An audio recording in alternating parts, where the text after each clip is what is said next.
¿Qué tal? El día de hoy quiero hablar un poco sobre arquitectura web en aplicaciones modernas de JavaScript. Y bueno, tengo una lista de reproducción sobre arquitectura web. Si les interesa, se las voy a recomendar aquí. Pero el tema de hoy se trata sobre conectividad a Internet en aplicaciones modernas de JavaScript. Bueno, específicamente cuando hablo de aplicaciones modernas de JavaScript me refiero a aplicaciones web que se ejecutan en un navegador. Y bueno, ¿por qué es importante esto? Si estás en el camino a convertirte en un desarrollador o quieres avanzar tu carrera, es importante identificar que la mayoría de la conectividad en aplicaciones web se realizan por medio de peticiones HTTP. Y eso es lo que vamos a tomar el día de hoy en este tema, en este video. Y bueno, existen otras alternativas como WebRTC o WebSockets que también te permiten conectar una aplicación al Internet o cualquier otro nodo en la red, pero no son tan comunes como lo es una petición regular HTTP. Entonces, entender cómo funcionan las diferentes partes de una petición te va a permitir avanzar bastante en tu camino a convertirte en un mejor desarrollador. Muy bien, vamos a comenzar con qué es HTTP. Bueno, HTTP simplemente es un protocolo de comunicación entre dos nodos. Usualmente es un cliente y un servidor, pero no tiene que ser así. Bueno, en el contexto del navegador, sí lo es. El navegador es el cliente y existe un servidor en algún otro lugar. Tal vez has escuchado sobre Fetch API o quizá Axios o alguna librería que te permite hacer llamadas HTTP y ya estás familiarizado con eso. Y tal vez has escuchado sobre el concepto de llamar a un API o llamar a un web service. Bueno, todo esto hace referencia al mismo concepto que queremos mencionar, que es realizar una petición HTTP. Todas estas librerías hacen lo mismo, simplemente pues cambian detalles de implementación. Pero entonces el propósito es entender por qué etapas o qué partes componen a una petición HTTP. Muy bien, para comenzar a explicar las peticiones HTTP hay que entender que todas tienen un comienzo y un fin, obviamente, pero existen varias etapas en el medio. Entonces, el comienzo pues comienza por medio de una configuración. Y tal vez la parte que más se reconoce en este aspecto de comienzo es un URL, que no lo compone o no lo describe o sea, completamente, pero sí es una parte grande de la petición. El URL simplemente es un indicador que te permite localizar el recurso que quieres accesar por medio de esa petición. Por ejemplo, podemos ver aquí en pantalla tenemos una petición HTTP.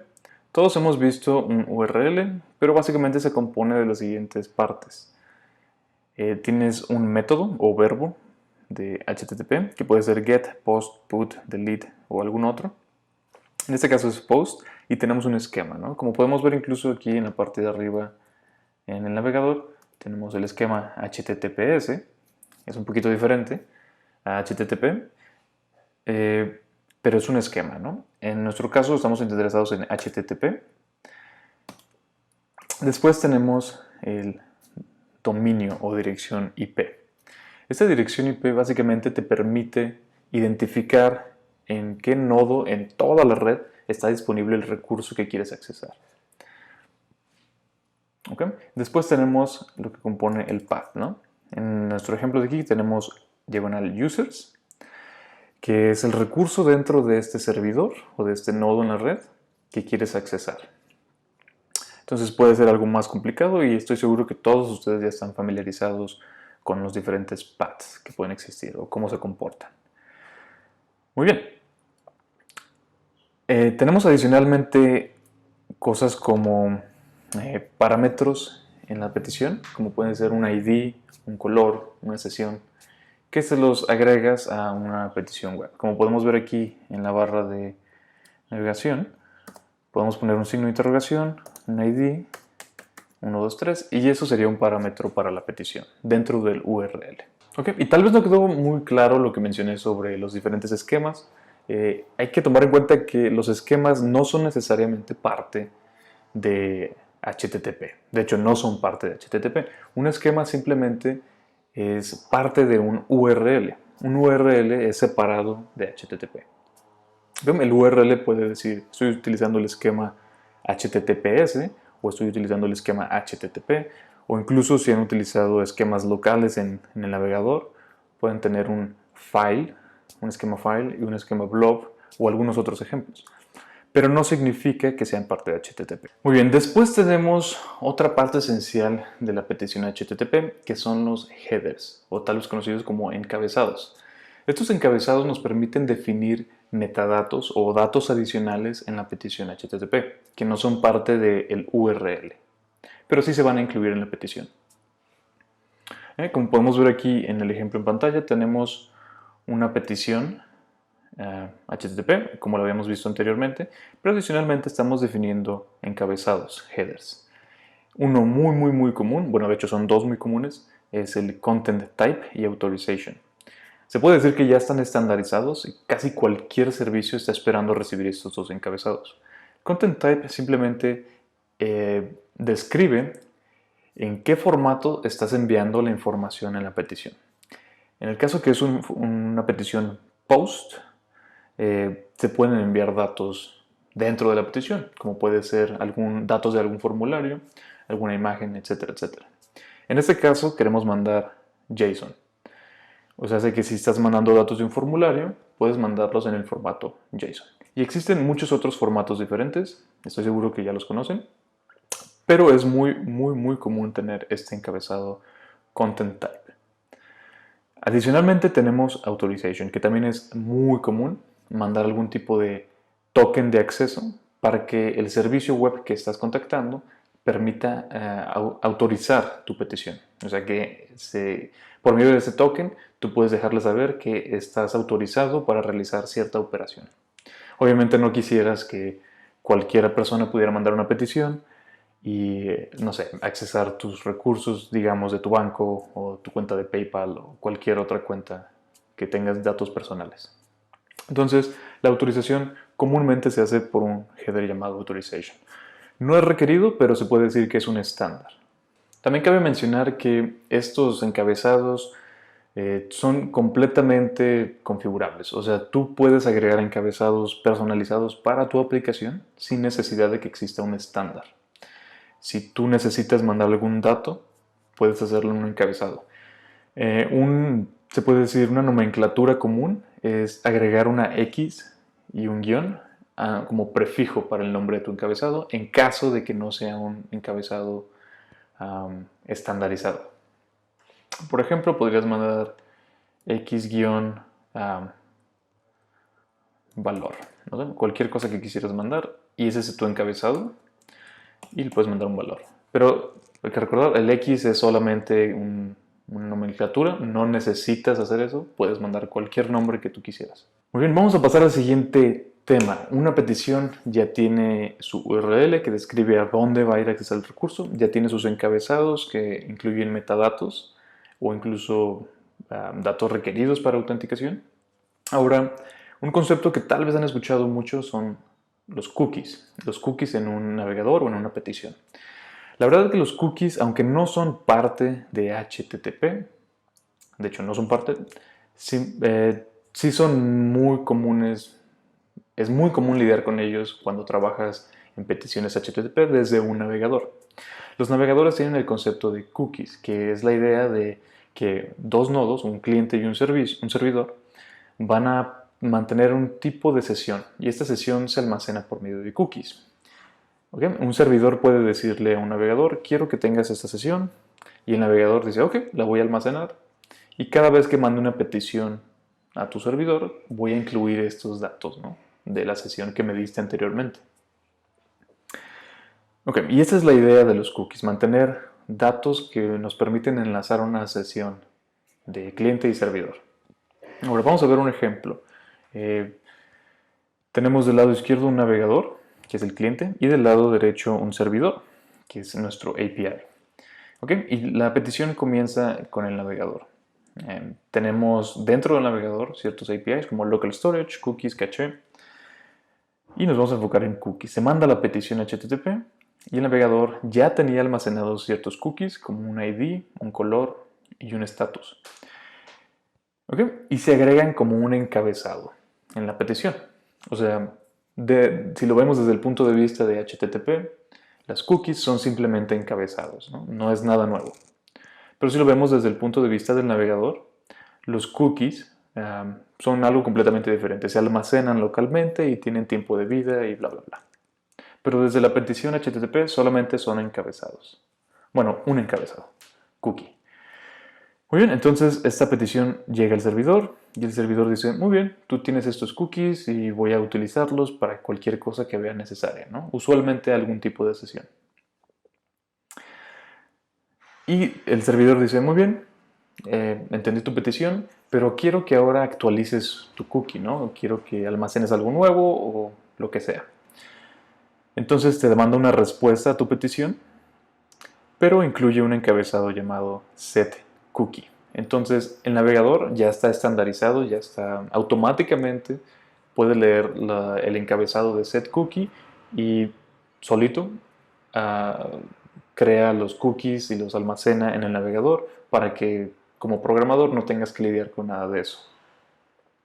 Entonces la siguiente vez que se haga una petición al mismo servidor, se incluyen los cookies que envió el servidor en la respuesta. Entonces así inicia el ciclo. Mandas los cookies almacenados, el servidor responde con nuevos cookies, los almacenas y los vuelves a mandar. Muy bien, otro punto importante cuando estamos hablando de peticiones HTTP desde un navegador es que tarde o temprano te vas a topar con el concepto de caché. Y caché es la idea de poder optimizar el proceso de pedir recursos a un servidor. Y se optimiza por medio de almacenar copias en el navegador, o sea, en el cliente.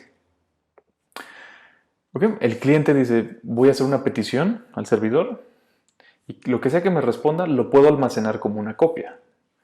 Entonces, la siguiente vez que se necesite este recurso, en lugar de pedírselo al servidor, puedo utilizar la copia que yo tengo y de esta forma reducir el tiempo para obtener el recurso y también reducir los recursos de red, ¿no? O sea, no utilizas datos en, por ejemplo, redes de teléfono que utilizan datos, ¿no? Muy bien, como podemos ver aquí en pantalla, tenemos el cliente y el servidor. En este caso vamos a ver cómo funciona el caché. Mandamos una petición, como lo hacíamos antes. Y el navegador, bueno, primero vamos al servidor, regresa la respuesta. El servidor envía un header, un encabezado. Existen varios, no es el único, pero el que puse como ejemplo es maxH. maxH representa la cantidad de segundos que el navegador debe de almacenar esta respuesta en caché. Entonces, en este caso, 3600 significan 60 por 60, que son una hora. Una hora vamos a almacenar este caché en el navegador. Entonces, la siguiente vez dentro de esta hora que se quiera pedir ese mismo recurso, simplemente se obtiene localmente sin necesidad de hacer una petición de red. Ahora, el siguiente paso que tenemos tiene que ver con en sí enlazar la conexión. Aunque ya hemos visto eso antes, vamos a ver a qué me refiero. Cuando ya tienes una petición lista y se quiere mandar, vimos el concepto del URL, que se compone de varios elementos, pero uno es el dominio o dirección IP. Hay que entender la diferencia aquí. Cuando tú tienes un dominio, a diferencia de una dirección IP, no se puede localizar el recurso o el servidor por medio del dominio. O sea, si yo te digo ve a la casa de Juan, pues me vas a decir dónde es la casa de Juan, ¿no? Entonces, es una idea similar. Un dominio, digamos, facebook.com, no representa una dirección, o sea, no representa un lugar donde puedes ir a pedir un recurso, sino que necesitas una dirección IP. Si tú tienes una dirección IP, entonces sí puedes navegar la red y te van a estar enrutando los diferentes componentes para que llegues al servidor correcto. Entonces la pregunta es aquí, ¿por qué se utilizan tanto los dominios, ¿no? Y no quiero entrar tanto a la explicación de por qué existe dominios y no direcciones IP, pero creo que es obvio que es más fácil recordar nombres que números. Existen otros beneficios que tal vez otro día puedo hablar, pero la idea es de que vamos a tener un dominio y queremos de alguna forma obtener una dirección IP a partir de ese dominio.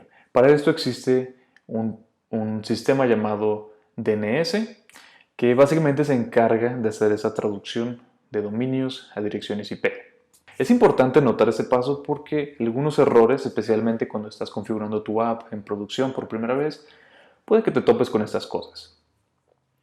Pero bueno, vamos a ver un ejemplo como el que tenemos en pantalla. Tenemos el cliente, en este caso en la parte de arriba, y el DNS en la parte de abajo. ¿Okay?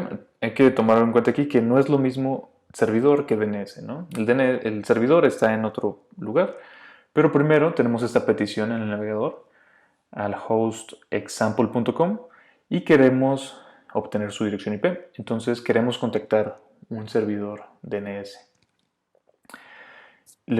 Ya que tenemos uno ubicado, tal vez te preguntas cómo ubicas un servidor DNS. Bueno, existen formas de hacerlo, pero muy comúnmente es tener una dirección IP de un servidor DNS configurada en tu máquina. De hecho, si te vas a tus configuraciones de red en tu laptop o computadora, vas a tener una opción de especificar DNS y usualmente vas a ver una dirección IP. Entonces, ya están preconfiguradas estas direcciones. Bueno, ya que tienes estas direcciones IP preconfiguradas, el cliente puede mandar su petición para preguntar este dominio a qué IP corresponde. Y el servidor DNS va a decir, ¿sabes qué? Pues sí tengo un dominio listado con esta IP, así que te lo voy a regresar. Obviamente DNS es mucho más complicado que esto. Yo solamente lo estoy ilustrando con el propósito de entender qué hace la traducción de dominios a direcciones IP, pero DNS soporta muchísimas más funcionalidades que solamente un listado de direcciones IP. Y probablemente lo hable más al futuro, específicamente sobre cómo funciona DNS. Ok, entonces ya tenemos nuestra dirección IP y estamos listos para mandar la petición al servidor. Ok, quiero mencionar que antes de mandar la petición existe todo un proceso de revisiones de seguridad por medio del navegador. Es posible que si trabajas con HTTP y encuentres algún error extraño que no puedes solicitar datos o enviar peticiones a ciertos servicios, te encuentres diferentes tipos de errores. No los voy a mencionar aquí porque son bastantes y los quiero cubrir en otro video, pero la idea o la razón por la cual estos, se puede decir, filtros existen es para proteger a los usuarios en los navegadores. A través de toda la historia de Internet en los navegadores han surgido ciertas, se pueden decir, vulnerabilidades o vectores de ataque que si no se implementaran estos filtros de seguridad, pues sería un gran problema navegar en Internet. Y lo voy a mencionar en algún otro video, pero existe todo un proceso de seguridad que el navegador realiza antes de mandar peticiones HTTP. Entonces, si estás obteniendo algún tipo de error, probablemente sea por eso, a menos de que sea alguna otra cosa que voy a mencionar enseguida. Pero vamos a dejar este otro video y vamos a continuar con el siguiente paso. Muy bien, ya que tenemos todo listo para enviar la petición, es importante entender que el Internet o la red es bastante compleja. Existen muchísimas partes que los componen y por esto también existen muchas partes o puntos en los que puede fallar.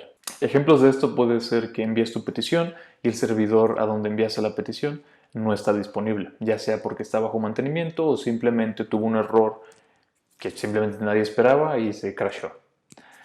Puede ser que tu petición ni siquiera llegó al servidor, tal vez iba en la red navegando y hubo algún problema en el enrutamiento de la red. Tal vez algún hardware falló o tal vez hubo una segmentación de red, hubo congestión en la red y simplemente tu petición no llegó.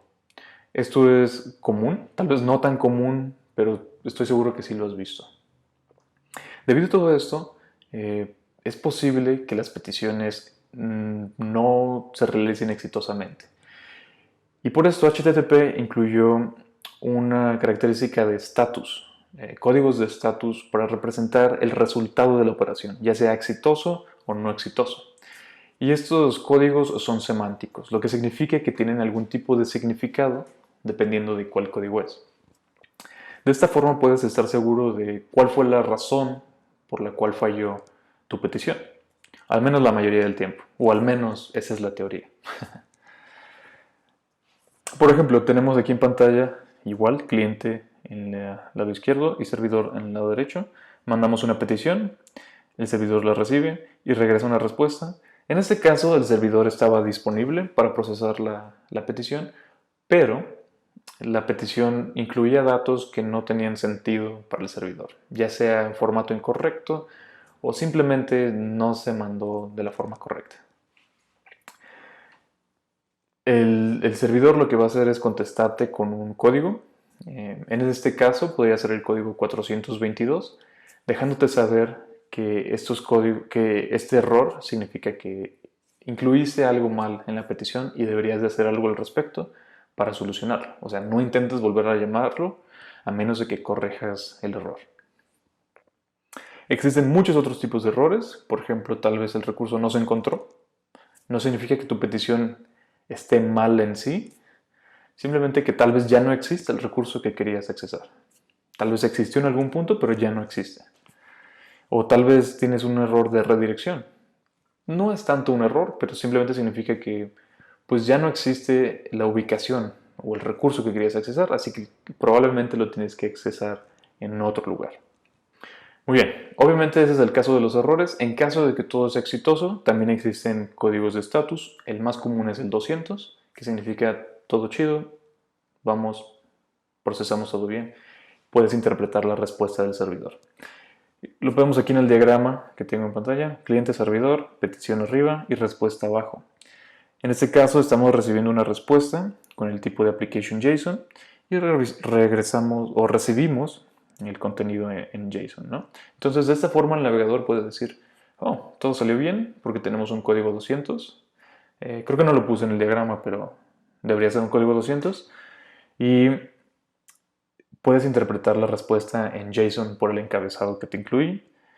Entonces la respuesta que estás esperando va a estar en el payload de la respuesta.